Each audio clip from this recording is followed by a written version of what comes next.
10 dakika önce balkonda çay içiyorduk. Şimdi toparlandık, geldik. Ekip çalışıyor. Artık bohçaları kaldırma zamanı geldi. Herkes gördü, bütün akraba, eş dost. Şimdi bunları tek tek boşaltacağız. Ve en kısa zamanda röpte şambırımın altına bu deri terliklerimi giyip dubleks merdivenlerinden sabah kahvemi içmek için inmek istedim.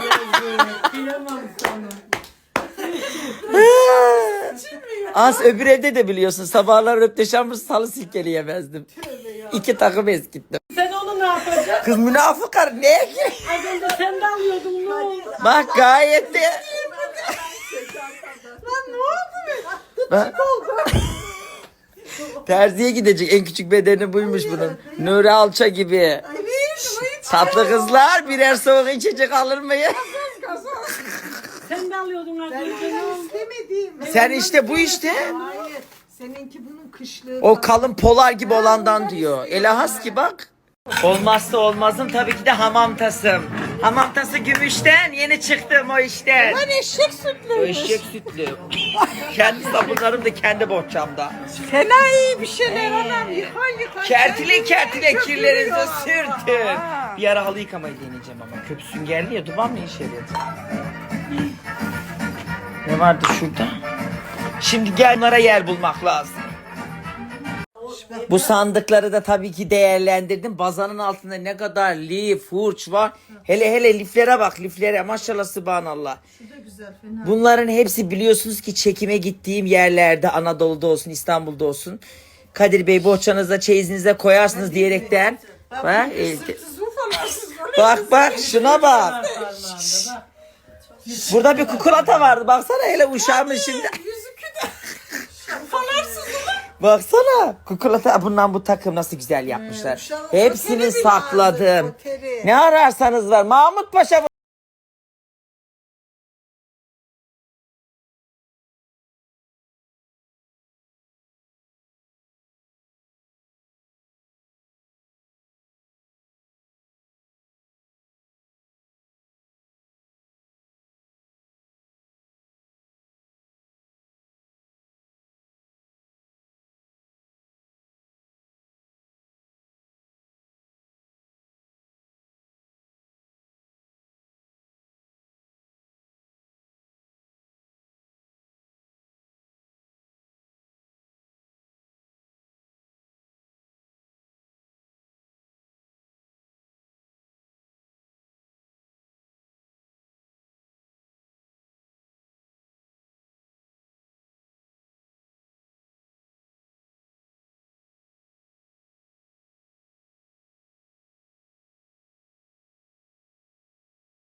Doğum gününden sonra da bir hafta yatmıştın Cemile.